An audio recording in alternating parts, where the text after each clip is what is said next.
episode 54 of The Hard Truth About B2B E-Commerce. I'm your co-host, Isaiah Bollinger, and I'm here with Tim on, past a year now. 54 is just, technically we've missed some weeks, but we're just a year's worth of content, so. Yeah, this is pretty amazing. I think the first one was in May. We recorded in May of 2020. Yeah, that sounds about and it's pretty great. And 54 gives me an excuse to talk about my time working at Studio 54, which I actually did. So that's it's fun to just get to this point. It's amazing. What an arc, right? So let me give a couple shout outs to our great sponsors. So our first sponsor, our original sponsor, is Punchout2Go. They're a global B2B integration company specializing in connecting commerce business platforms with e-procurement and ERP applications. Punchout2Go's iPaaS technology seamlessly links business applications to automate the flow of purchasing data. And with their solution, you can immediately reduce integration complexities for Punchout catalogs, electronic purchase orders, invoices, and other B2B sales order automation documents to accelerate your business results. Thank you to Punchout2Go. And our other sponsor, Balance, is a B2B e-commerce payment solution that works well for you and for your buyers. It offers a seamless one-click checkout for almost any payment method, including ACH, wire, checks, cards, even terms. And it's used by B2B leaders in e-commerce, and it's as easy as buying a shirt from Amazon. Check them out at getbalance.com. Book a session, tell them what your needs are. They are the first dedicated payment platform for B2B e-commerce, 100% tailored to your needs. And thanks again to both of our sponsors. Isaiah, I am very excited about today's episode. Please introduce our guests. I really can't wait to dive in. Yeah, we're definitely one of our more experienced guests in B2B. You've been in all different facets of B2B. So thank you, David Ledgerwood. Is that the best way to pronounce your name? Is that I see you it is David Ledgerwood. I go by Ledge. My friends call me Ledge. You can be my friends today. So. Sounds good to us. All right, yeah, I'm gonna stick with David for now. I feel like I haven't quite earned Ledge yet, but oh goodness, that's crazy. So tell us about how you've evolved into the different aspects of B2B. I mean, you have an interesting background. You said you started out even in operations, dealing with ERP stuff, and then kind of moved your way into sales. It seems like you've kind of dealt with a lot of different aspects of B2B organizations, from like I guess what some people might consider the boring stuff, the ERP, stuff, and then into the kind of sales side, podcasting, all the things that you're doing. Yeah, well, I think for me, it's always been an entrepreneurial path, right? A learning path. And, I was not one of those people that sketched out my 20-year plan and, said, let me be very intentional about my goals of where I want to, end up. So I did not do that. Maybe I should have done that, but more of a journeyman sort of generalist. And that served me well, at least, when I started doing my own companies. I started out doing big box consulting with, Fortune 500 type clients, ERP, moving data around. I was actually a Bash developer. So I used to write like all these scripts that would, push data all over the place and manipulate them with ETL and Perl scripts and all kinds of nasty stuff that, I don't think I want to go back and remember my regex anymore, but it was fun at the time, right? And I worked in commercial media for large newspaper and magazine company, and sort of helped them launch out on the internet in the first sort of go round of hey, how do you turn paper and classified ads and all kinds of stuff like that into online mechanisms, right? When monster.com and sort of Craigslist started to eat classifieds lunch, and that was the major revenue source for them. So that shift was just tremendous there in the early 2000s. And in my own journeys, I've run e-commerce properties for healthcare. I've run for ed tech, different things like that. and ultimately got into doing B2B sales and revenue function development for B2B services companies, which often integrate all kinds of professional services and things around SaaS and enterprise, sort of technology platforms. So the human enabling services are interesting to me because often, a company that sells a big SaaS solution actually has, some $100,000 consulting contract that kind of sits under the rails there to make that software solution sticky and useful. And many of those things are data integration challenges, which I know you guys are up on. So it's just been a broad journey. Right now, I am a managing partner and co-founder of a company called Add1Zero, and we actually come into B2B companies and create the whole revenue function and then run it. So as far as I can tell, we're one of the only companies that will actually come and actually run your sales and close deals for you. So we take a lot of calls, and we deploy like a fully white label senior sales force. Wow. And actually close deals. And we like making people money.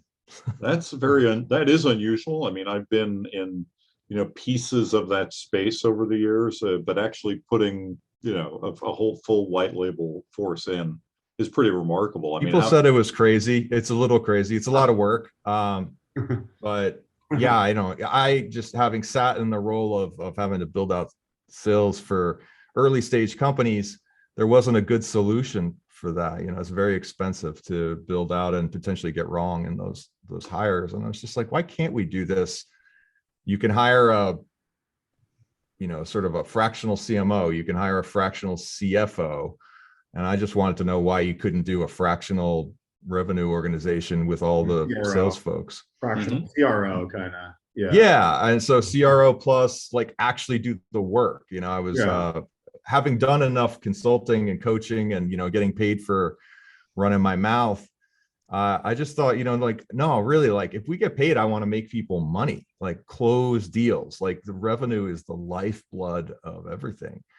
And so we set out to do that, and some of it was challenging or interesting, but we have good systems in place, and that's what we do now.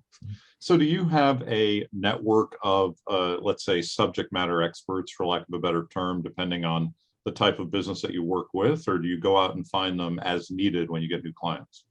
It's both. I mean, as an entrepreneur, you kind of become a people collector. Yep. Over the course of 20 some odd years of networking and just knowing people, I'd certainly have some go-to folks that I'd say, hey, this is an interesting opportunity we have to sell this thing, and I know you did that before. But that said, I think people are a little too hung up sometimes on how special their thing is relative to some other special thing or industry. I agree. I think everyone. I've worked with so many distributors and manufacturers at this point. Like they might have some little special nuance, but at the end of the day, it's like you're selling products, you're shipping products. Maybe able. Yeah, I think that's right. And so people, first of all, think of it this way, right? Like, well, you could never sell our thing. It's so complicated and you need to have special knowledge and this and that. And well, then guess what? It's so complicated, nobody can buy it. So if we can't figure out a way to make that sale relatively frictionless and explain your thing to the customer, are you really thinking that people that know how to sell can't figure your thing out either? Because then we're in trouble. Like this is not ready to go to market. And the other thing is that I believe there's really only two value propositions. I either make you more revenue or I make you more profit because I cut your expenses. And if you get down to it, like there's really nothing else that anybody sells on. We will make you more efficient or we will make you more revenue. I mean, that's it. What are we doing? I mean, yeah. There is nothing else to do. Yeah, maybe you're a feel-good charity and you're making, otherwise you're kind of like a nonprofit, right? Trying to help the world. Well, there's a lot of accidental nonprofits. Maybe no profits is a better one. Yeah, and I think I think we all agree on this one too. It's like, if you're selling a product versus a service, let's say, you sort of have to have a very different approach. You have to understand, what where everything fits into the scheme of things for the end consumer. But other than that, I've sold everything, over the years. That's what I tend to say to people. It's like when I started off selling in retail ages ago, it didn't really matter if I was in fine jewelry or if I was in, shoes. I sold, right? So it's really not very different today when you're thinking about, all of the different options that people have out there. And feature-based selling is interesting. If you guys know, there's like enabling e-commerce, right? Like a lot of the innovation in e-commerce is going to come from the availability of data and features and filtering and the way that those UI UX components work for a consumer-based sell. But again, you're not selling a thing because it has features. You're really selling personalization. You're selling the ability to find and discover, and like there's so much there. And ultimately, people still buy based on, sort of core emotional value sets, and particularly in the B2B set, there's no question there, like how it's not all about features. I don't need to know 100,000 things that your piece of software does. I need to know what the emotional hook is into that company. Like, why would I use yours versus a different one? Or why would I do it at all? Because the reality is that like 80% of the sales fail because of inertia, and that people, like, you're not selling against your competitor, you're selling against people who do nothing and keep their legacy, whatever they were doing, so they're probably still running on spreadsheets and that's hard to unseat. Inertia and behavioral patterns like that need an enormous emotional hook to pull people into making change, because people don't like making change. So you often come into software companies and help them sell with your company right now. Have you gone into any legacy companies that were like, hey, like, we do everything like in person, we're trying to modernize like our B2B sales approach, maybe automate things a little bit, add a CRM, like are there any stories that are like we're, they're not SaaS and they're just like some guy, some manufacturer, whatever, that's been around for 100 years, anything like that you've come into? I get tagged in sometimes to consult on things like that. It's not my favorite place to be in the world. I have done that work. So our current focus is not there, but yeah, I've got stories. And, the interesting thing when we started off Add1Zero was that conveniently, I have this side tangent. I have this really good habit of starting a brand new business right before economic collapse. So I did it again for the third time in 2019. And, we just said, listen, we're going to do fully remote selling on Zoom, and we're going to do it for anything that we need to. We believe that we could do that. And the end of 2019, people would sort of go, you can't sell what we're doing, on Zoom. You have to be pressing the flesh. You got to be at the board table, in person, blah, blah, blah. So it was kind of funny to get those calls back later in 2020. So about that thing of selling online, yeah, could you help us with that? Yep. So in that sense, the tailwind was nice that was the only nice thing from the pandemic. Minus the economic collapse. Right. That was, so it didn't hit B2B as much as we expected, though. I think we saw about 10% drop, but really, like, it wasn't as bad. Yeah, big pop later. Yeah, especially you guys, like, kind of like with the e-commerce related clients. Yeah, we're busier than we've ever been. I mean, right now our problem is how fast can we hire developers? Yes, yeah, and hiring is a big challenge now too. Oh man, it's crazy. It's crazy. And over the last, COVID time, especially since we started the podcast, a lot of the conversations have just been, well, now we have the time to think, right? And now we have the time to observe. And now what can we do, right? And it's sort of an interesting observation. Anybody that still had cash in the bank and there was, a fair amount of liquidity, could really make some meaningful hops, while things were changing a little bit. And, there was a lot of effort to upgrade all kinds of systems, and not dissimilar to like a lot of the stuff that happened major enterprise level, like in the Y2K stuff, which, I'm dating myself, but I mean, that was huge. Like we spent a lot of time and money to upgrade systems there that had absolutely nothing to do with that, but it, you know, the budget sort of was aligned to, well, we're going to tear everything out, we might as well do, you know, spend even more on big ERP systems and stuff. So you brought up a really interesting point, which I think is extremely relevant to this, is that like now because of COVID, people are way more willing to buy with Zoom, and for the first time we're seeing, and historically we've sold via Zoom and sold online, like we didn't go to every deal in person, but it helped, right? Like if they were local, it usually helped, you know, they liked that we were local. Bigger deals you might like fly out to. And now like what's interesting is like we're closing like larger and larger deals with people we've never met, and it just doesn't, there's like no friction. I mean, it's like, it's almost like a nice to have. Like we'll invite them, we're like, hey, come fly out and come to our office, and like they won't even want to do that because maybe they're worried about COVID. I'm maybe a little bit more naive and we have the vaccine, so I'm like, yeah, come by to our office, we'll meet you. And they don't even take us up on that. Like we're closing like huge deals just all in Zoom, never met the people. And I think what's going to happen is the companies that really adapt well to this, it's like it's so insanely efficient.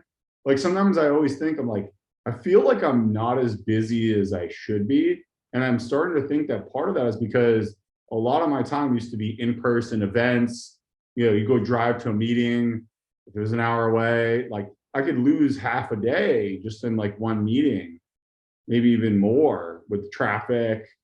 I don't have that anymore. So I have so much time, like, and I can close a deal in an hour on a Zoom call. Like I don't have to go anywhere. And I'm just wondering if like, you know, the companies that really take this more seriously are going to have a huge leg up versus the ones that haven't fully adapted to that. I mean, if the whole zeitgeist is moving to a place where like everything is like more seamless, it doesn't matter where you are, you know, you don't have to have the 3 martini lunch to close a deal. I mean, those were the good times, right? But you know, like we can give that up, right? I suppose you could still hide your martini glass on Zoom. We could do that. Yeah. Right. You know, I think it's there's Friday, a lot of, you know, we should get like a little shot going, right? You know, a little Friday shot. There's if there's a shift like that that really benefits everybody, like you're saying, like it would be hard to imagine why you would fight that. And yet we are seeing some legacy companies that kind of be like, oh, I can't wait to get back to the good old days, you know. And I just believe that's not going to happen. It's like, I don't think everybody loves sitting on Zoom, but they also don't love like endless travel, like you said, and like this whole road warrior hustle mentality that seemed to be so prevalent. Like it just doesn't make any sense. And you know, I don't know. I think there's a general rebalancing of priorities that, you know, it's like, well, I work out of my house and, you know, I can pick up my kids from school. And like, there's a lot of people that are just making that qualification now, like, no, I'm not going to go anymore. And, you know, so if you don't arrange your company around that, you're meaningfully hurting your chances to hire people. And we know that it's a difficult hiring environment too. So I think these are permanent shifts that people need to, you know, get used to. Well, a couple of the other observations just connected to this that I think are fascinating is that, you know, there was, and I won't remember who did this, but there was a study I was reading relatively recently about, you know, commute times and and travel times for, you know, for sales, all these sorts of things that you guys are bringing up. And, you know, let's say that I live, you know, in the burbs of New York City.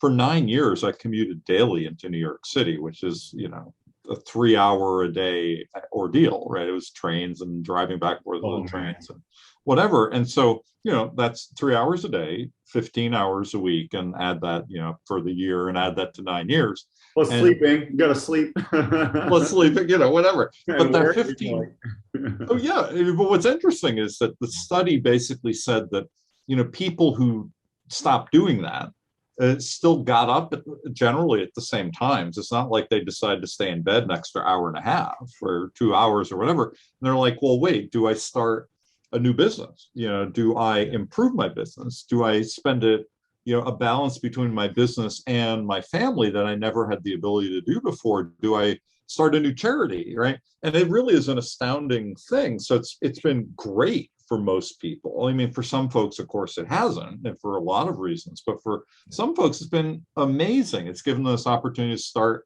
that side business or a whole new full-time business, or just make their current business better. Yeah, I mean, honestly, if you don't mind a little side note here of personal story, my fiance, she had that. So she had a 3-hour daily, hour and a half, hour into Boston. We're like north of Boston. Our office was like south of Boston. So it's like the worst commute. Like there, even if you go at like 10 a.m., it's still, but like, there's like no way to avoid the traffic unless you go at like a weird time. Mm-hmm. So like literally 3 hours a day. I mean, she would be able to work, maybe from home once a day. And now that's gone, right? So obviously, because of COVID, she's able to work from home, work remotely. And she started a business and it's going really well. Like now she has so much time, and it's like she has a successful new business while actually being able to maintain her full-time job, because she gets 15 hours a week back, and nothing's changed. Like the only thing that's changed is she has that time back and she can work on the business and still do her job. And she says she's actually getting higher performance marks at the job. Yeah, life balance stuff. Probably, I mean, mental health, and like maybe more people are working out because they can get up early. I mean, there's a lot of good stuff there. I used to do the round trip New York thing also, and in some ways, I have to say, like, I liked my train time. So I think as a human, we need to substitute in something, because there was like some time where you could listen to a book, or you could do something, sort of just chill out and be alone. So if you're spending all your time now that, you're trading that and not taking good self-care, I think you're also setting yourself up for like a sort of my advice: go on walks. I started walking more, and it really helps, like just to, mile or two. Don't need to go crazy. 2 miles max. I never get out of my desk during the day. I barely eat. Like, it's not healthy. Like, do not copy what I'm doing. But I drop my kids at school. I get to work by 9, and I got to pick my kids up at 3:30. Yeah. So like, I get 6 hours to work, and I'm a guy who spends a lot of time on Zoom. So, very often it's 6 hours in front of the camera, and then I'm just like, my head wants to drop off. But you're like crushing it for those 6 hours, right? Well, you got it, right? Like, I mean, that's the daytime. And by the time I get back, there's, I got to make dinners and stuff, so, that's fine. I mean, I built it that way, and we have a staff that we support to have a lot of different, free time. Like, look, do your 15 calls or whatever it is, but if you need time off, like, that's cool. Just tell us. It's like, we do believe like salespeople in particular are like they're like Broadway performers. Like, if you're really good, and what you find is like, look, I don't care what else is going on, but you be at that show every night and you crush it. Otherwise, take care of yourself, because like, you get 1 hour on the phone or on a Zoom call to try to close, $1 million from Facebook or whatever is happening that day. I want you to be on point. Don't show up to that thing looking like crap and feeling tired.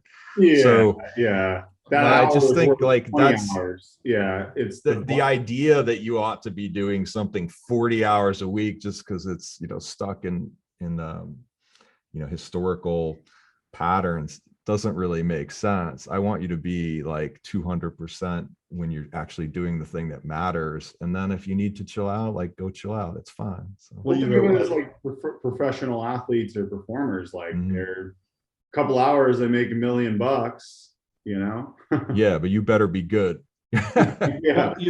But you're absolutely right, though. I had this conversation with her name's Camille, and she's been a top salesperson for places like Adobe and Oracle and whatever, really in the millions and millions of dollar type deals. And she did make that same comparison. She's like, it's like preparing for a show. I'm doing my whole, like, breathing exercise and thinking exercise and walking and all of this stuff, and that's what she does. And then she's in that room, and then you notice her, right? It's just an extraordinary thing. I've seen it. Absolutely. Yeah. And I think that a lot of managerial and leadership people that don't understand that just look at it as a volume, sort of like, well, make sure you send emails, make sure you call, like all these things. So like, I'll spend a lot of time before I send an email and kind of go, how do we exactly make this awesome? And so that I can get attention to somebody who, the other side of like this sort of changes that we're seeing is like the digital overwhelm of, I mean, anybody who uses LinkedIn, or like you see all the emails come in. I mean, it's just ridiculous, right? So like, how do you even stand out? Yeah. Because that used to be a good channel and it's getting crushed now. So now the idea of like, well, maybe I need to record individual videos, like, it's just like all types of approaches, like so much is changing.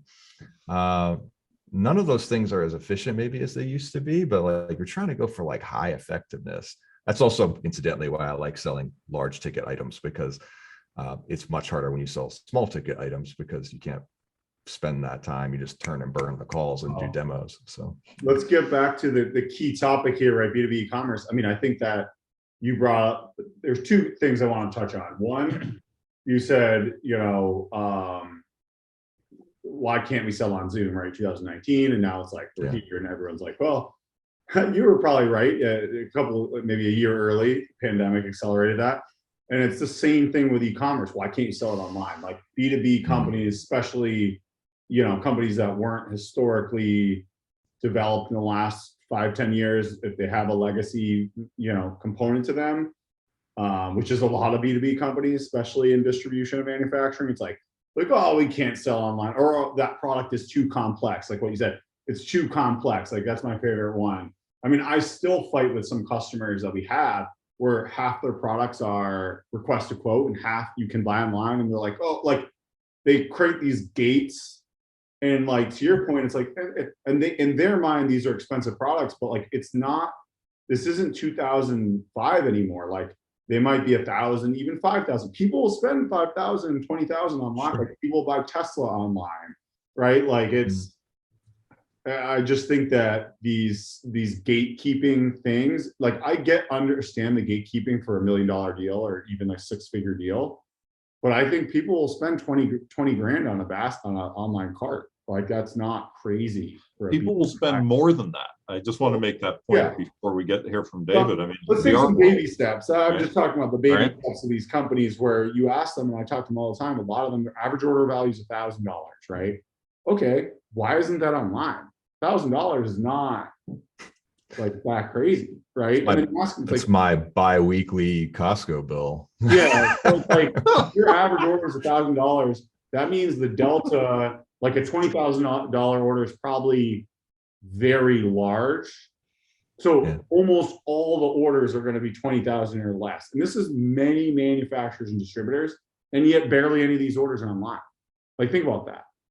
It's like 10, 15. So what is it? Somebody needs to phone in and talk to somebody and make a sale that way? It's just how they've been. Yeah. That's how they've existed. They have weird pricing. So they haven't figured out how to get their pricing online. Their pricing all lives in the ERP. Sometimes in some of these companies, they don't even have standardized pricing. The pricing is whatever the salesperson decides to sell it for. Like literally there are a lot of, I've talked to Fortune 500 companies that still have that problem. It's like insane. I mean, there's good reasons to have humans involved in that process, but you can imagine a parallel experience where maybe we meet this way and I bring up a thing and facilitate you through that customer experience using what is effectively an e-commerce tool with a tour guide. And I can ask and answer questions in there. And as we start to innovate that process and we record all those calls, we kind of go, look what happens there. Like, that's really good customer feedback. Now, could I start to record videos or provide animated assistance or like something along that path that would make me not have to sit on the smaller calls? And then I can focus on, like, you can keep moving your key performers upstream. So like, all right, you know what? Like if, I don't know, GE calls and they need a custom experience and they want to spend $100 million, that's cool. Let's all get on a call, right? Like, but fly out. Then you fly out. All right, like that's whatever it takes, right? That's cool. But I just think like the technology gives us so many opportunities to make a really good experience, like in video and maybe live support sessions if it's a thing that needs somebody's help while they're buying. But there's just a lot of stuff there, and you're right, it's not that hard. But I can't imagine the inertia of an older legacy company and data stuck in different places, and it is expensive. It's wrought with, if not risk, just the expense of the friction of changing what we used to do. And you can't fault people. They did their best they could at the time, and sort of like America has, copper phone lines strung all over the places. And sometimes internet is getting better in other places that's all wireless because that's all they had. Like they built from the state of the art at the time. They didn't invent it. So I have empathy for people that still run on mainframes and have, like sort of antiquated systems that AS400. Yeah, they were good at what they did at the time. 70% of all financial transactions still run on, a mainframe, right? So there are good things there. That's kind of it's still the best way to efficiently process batch, and like sometimes that's all you need. Yeah. And I started as an AS400 programmer, by the way. I did that many years ago. So wow, I know. Well, we might have to get you in there for some of these legacy accounts. They still need work on. We've done integrations. We've had to figure out how to integrate with it. So we're like kind of experts in integrating with it because of that. Yeah. Well, I think like abstraction becomes important because you guys can build layers on top of those. Exactly. Things. You don't have to.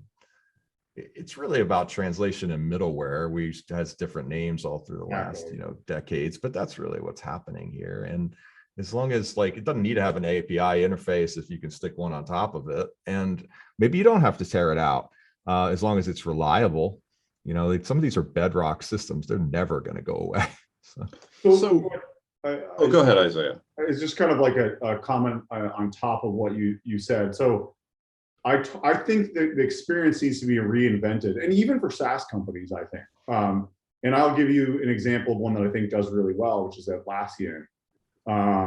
And obviously, that's actually my best. I was looking at my stocks. I mean, they just crushed it. I'm like, man, I wish I should have known more. I should have put more money into that one.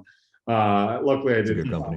But is that gatekeeping is a barrier to sales, and I think you're right. Like the experience, the way I think the experience should be, it depends on the company, but like you help them onboard to this online experience so they can do some stuff themselves, whether it's SaaS or e-commerce, and order themselves. But then you stay on as the account manager, or there's an account. I think that's where B2B organizations are failing, is they don't understand the difference between lead generation, running the sale, bringing the sale on, and then account management of like growing the account. And then their view of account management is, oh, we don't want them to order online, so we just make them call the sales rep to order everything. And that's our account management. But it's like, it's not a good experience, especially if someone wants to order online, or maybe the sales guy is busy and they can't get a hold of them to place an order. Like, do you see what I'm getting at? Like, they haven't really thought through a thoughtful account management experience. Yeah, we would call that customer journey, and all the way through, just like what's every touch point with the customer, and how does it feel, and how would we identify if there were new opportunities?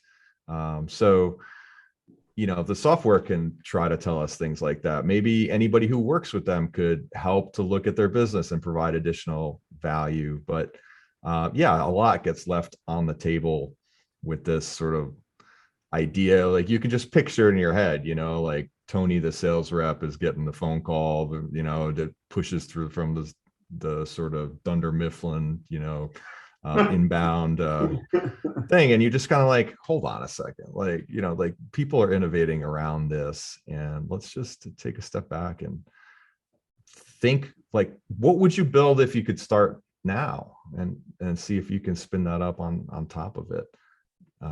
I'm thinking ahead all kinds of stuff like, well, if you had to customize video responses to like 1,000 people, how would you do that? You know, maybe I'll make a deep fake of myself. I don't know. And people have done that kind of thing, as I understand, you know, I mean, where you're basically animating versions of yourself and you're just programming it so that you're putting out whatever words this face wants to say to that client. Yeah, I know. It's like there's going to be all kinds of stuff like that. So, well, the question I was going to ask is actually closely related to that. So, some of the things that I've been reading about the future of sales and whatnot, you know, some of it may be baloney and not really applicable. But one of the things that got really interesting to me was synchronous versus asynchronous, you know, selling kind of in the way you deal with education, you know, because again, during COVID, you know, a lot of university education moved to pre-recorded videos and pre-recorded presentations that professors would do, and then students would access them during a particular time frame, and then there would be a live component that followed up, right? So it's not like, you know, exactly the model that people had in mind, really, of like a video class, let's say, but it's like it, right? But people are doing that for selling as well, where I'm doing pre-recorded, personalized, perhaps, right? Sales pitches that are available, and then there's a session that we have afterward that might be, you know, live. Do you do things like that as well, or what do you think of that? Yes, absolutely. And, you know, I just think of those as like different approaches to, you know, the channel of touch points, but like, I like to use, you know, write articles and sort of like provide customized feedback on stuff preemptively, you know, so we can reach out to someone and say, you know, like record a video with like their website and me sitting on it and like talk about like, hey, saw this thing and here is something that we could help you with because we did it with this company that's your peer, or so like an initial pitch with a personalized video. You can do all kinds of stuff, explainer videos, full funnel, you know, video approaches. Then you got your traditional outreach techniques, like, you know, like, well, let's do email drifts, let's do text messaging. If I know I'm going to get somebody on a Zoom call, then I can, you know, take extensive notes and record the call prior to like where I would have had to just sort of not be in the moment on that call. And we like to do it that way, and then take that custom feedback and run it through a system where we can kind of go, okay, hey, here's a proposal based on exactly what you said. So personalization. But yeah, I mean, it's just you touch it now, touch it later, like get anything you can out there because it has to feel personalized. Yeah, I'm also a big fan of live stream selling lately. I just love that, the whole live commerce thing going on where, you know, in the B2C world, you know, you're making an appointment with a salesperson and they're your personal shopper and they're walking through a store, scanning things. It appears in your cart on the, you know, online live. I click it, I do whatever. That's cool. And I love that. I think the B2B applications are wonderful, and they're not, people aren't quite using it very much yet, as far as I know. Remember, Tim Nassim, one of our most interesting guests, he's in South America. He's a brilliant guy. He's the CTO, family business. So the son, of course, becomes a CTO, right? Like, you like how that. And he developed a custom e-commerce experience for their B2B business. And they have all these showrooms. And one of the key features, he said they constantly try new features. Most of them fail because they're so willing to try, was they developed a feature where the sales reps could go upload personalized videos to the account of the customer and like go through the showroom and be like, hey, like literally videoing and like kind of like selling them on that's it. Like the very like in, so they can really see like, hey, this is the thing that you're gonna buy, like here's what it looks like and here's like the dimensions and like here's, you know what I mean? So they can see like a video personalized to them and then upload it to that account. So like each sales rep is basically selling, but using the digital tools to sell. I like it. Yeah. I'm a fan of this stuff. Yeah. What I'm not a fan of is like generic demos and sort of like, here, watch our video about this. Like, Nah, I don't think that that works. So every time we start with the software company, like, well, okay, we're gonna schedule demo calls. I'm like, nah, we're not. I'm gonna do discovery calls and consultative type of selling with them, and let's find out, which particular things may matter, so I can show them very particular sales enablement of, here's how people like you use our software. Yeah, oh, I And hate when people jump in the demos. It's like, look, first of all, if your software's any decent, it's going to take more than an hour to show all the features.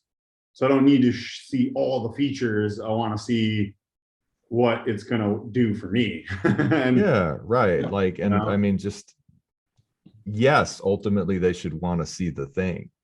But I think that make that into a buy signal later. Like, I need to find out about your business, and you can't turn everything into this evaluation of like, or you don't want to be in the evaluation of like you and your 6 competitors in a spreadsheet that an intern is putting together. And there's a lot of that, like, like we sell very expensive things, and sometimes the initial call is summer intern and my boss told me to reach out and talk to 6 vendors that do X. And I go, okay, but no, I'm not sending you the rate card. So, have your boss give me a shout. Yeah. Like, I just like, we got to talk about the business and you don't know anything about it, so it's interesting. People are trying to shortcut these things because they know the buying process sucks, but that's probably not the best way to do it. So yeah, and then they're going to buy the wrong solution that doesn't scale, right? well, at least all your competitors are going to say that theirs would have scaled better. So I don't know, but yeah, I mean, I think people sometimes, these are complicated decisions, and you don't get to make them a lot of times. So on the same side, or rather on the other side, like, I can appreciate the pain of the procurement like process, and like, it's so daunting to put in a major like IT system and of any sort, that it's a major expense, it's a major headache, everything changes, like, training people, and just like, ooh, like I would not want to take that on either. You can completely see where technical debt comes from, because we were just like, or process debt. It's like, to hell with it, that'd be too hard to change. Yeah. Scope creep, projects never stay on perfect scope, no matter what you design on the front end, like a bunch of it's going to break. It's just sort of like, oh, like, who could have imagined that use case? Because you don't spend 100 years writing down what you're going to do anymore. Like, you have to be agile. So you just know that you have to have fault tolerance built into an implementation. Yeah. Well, that's also, I think, a mistake a lot of companies is, I think having a fault tolerance, like you said, is so important. And me being an expert, so I was able, because of COVID, it was such a crazy shutdown. There was like some slow months for us. I was able to get our new site up last year, and I have a pretty high fault tolerance, but our site is fairly new technology, kind of headless. It's like a new buzzword, anyways, doesn't matter. But different than hairless. I was willing to take the risk. And I was willing to get it up and take that kind of fault risk. And there was a lot of bugs, and it took me a while to kind of slowly fix the bugs after we went live. But like, a lot of companies, I think, don't get that, and they're just like, why isn't it perfect? And then they're like fighting with the vendor, and they ruin the relationship with the vendor because they didn't take the time to have, they didn't appreciate that they should have, okay, there's going to be like 10% of, little kind of quirky things that are going to happen. Just accept that, deal with them later, get live, get something better, and then fix them after. Yeah, people, I think, who are maybe new on getting into, any sort of a public facing technology solution will be scared about, like, oh my gosh, look, if it doesn't work perfectly, we're going to lose some sales, or, whatever it is. And typically that's not the case. Like, I think we all wish to be so popular that when we push publish, the money train starts pouring in the front door. But more often than not, you set your new storefront live, and unless you're already a major player, nothing happens. So Yeah, that's the thing. It's like, you unless still have to you're, market. yeah, I get it. If you're running $100 million through the store, Yeah, then you be careful. then yeah, and you launch a new one, you know, you don't want that going down to 90, right? Or even 95, right? You want it going up to 120. You But a don't lot of want the these guys, Facebook engineers running your DNS, apparently. yeah. Oh yeah, it's a good one. But like you said, like a lot of these guys, it's like they're barely doing $1 million online and they're a $300 million business. It's like, it's okay if it's not perfect because your existing site does 2% of your business. Like, it's just get something up that's better. Get like do start the process. Yeah, I mean, you want people to call your reps so bad. Well, put the site up, and if there's a problem, like make it easy to call somebody. I mean, really, like, cool. I mean, errors happen. I mean, it's still better than many of these companies. I'll just be like, holy, I can't believe that this site is still up. It's like copyright 2002, like with like a HTML interface, and they're selling lots of stuff too, which is incredible. I mean, the sites that are out there of these legacy multi-$100 million, billion-dollar businesses are just insanely bad. Like, I mean, some of them are great, obviously, but more often than not, it's like, it's just mind-boggling to me that they can make that much money still. Well, that was what I was going to ask you. How much longer can that last? Like, we saw what happened in retail, and eventually it's like, it just wasn't, you can't just live off the store experience, although maybe like Dollar General, but even they spent a bunch of money on, e-commerce. But how much longer can these B2B companies just kind of trickle along and stay so behind the curve? The reason I'm asking that is because Bar, or the CEO of Balance, our sponsor, Tim, who was on last week, he thinks it's on us to really put the urgency in. He thinks there's not that much time. He said he's seeing all these VC money and all this, innovation happening in 2-3 years. These marketplaces, these smarter SaaS companies, smarter tech companies are gonna just. Oh, I think the window is pretty tight. Yeah, I mean, that's just my opinion too. Like 2025 to 30, is the shakeout period. I mean, really, people have got a few years to get their acts together. Yeah. So what do you think? I just want to hear. Well, I guess it depends on what you're selling. Yeah. Like you can be, the authoritative source for something, and have a interface that looks like Craigslist. And if you're the only player, or you have the dominant product and just haven't hired some good people to make it look nice on the front end, then you're going to get away with it for a while. But yeah, I think the disruption certainly in the next decade is likely. And you mentioned before, Tesla's, the way that those are sold and marketed, it's like people are going to start to pick up on that stuff, but it's a generational shift, really. I mean, I don't expect that. I don't know. I'd give it sometime in the next 10, 15 years. We all think that technology is going to solve everything and there's going to be so much change. And, so ultimately, like, most of the businesses are still not online, and that stuff's not just going to go away. So, but yeah, you'll see like the shift, which will probably be relative to, first, I think it's going to grow out of like the types of systems like you all work on, where it's just like, well, if we just learn how to expose data better, now we can do different interfaces and systems and screen sizes and form factors and, handheld, whatever. And, so it'll start to merge. And in the same way that you're talking about, you might give a tour of your product if it's a physical buy, maybe things start to look like the B2B warehouse of, IKEA, but online or something. I mean, there's just going to be a lot of stuff that shifts to probably to mobile. And well, I don't know. Yeah, I'm not sure people are going to get wiped out. I think you brought up the component pieces of it too. I mean, because the way I sort of talk about this with folks is that, there's a digital component, there's a mobile component, there's a social component, and then there's e-commerce. There's this thing.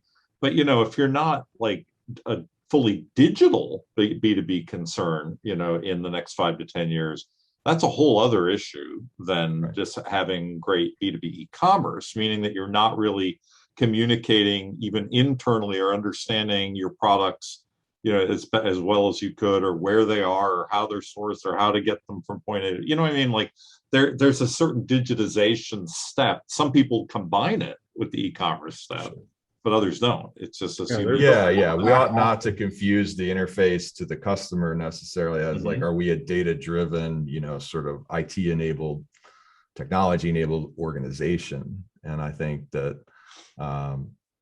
you can't stack, like you can't do it backwards, right? Like it's like, if you're just like, oh, we're e-commerce, but everything inside is garbage. I mean, like it's not going to work.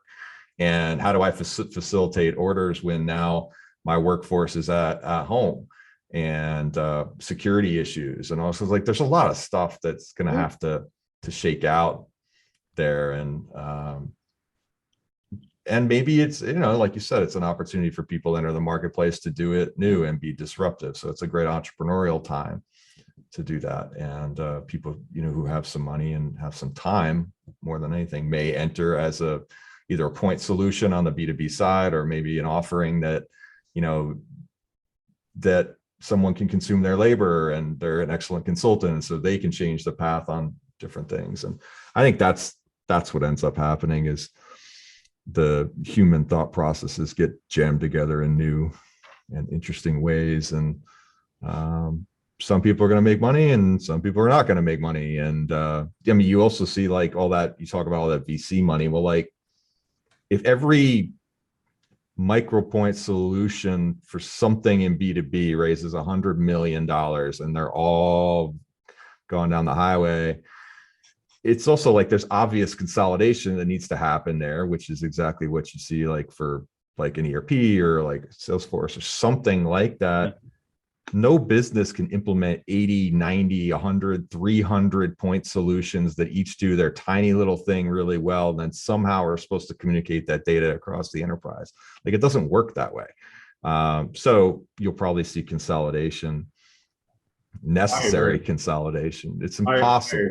I agree. But I think you brought up a few important points. I think it depends on the business, and Sam from Corvus brought this up.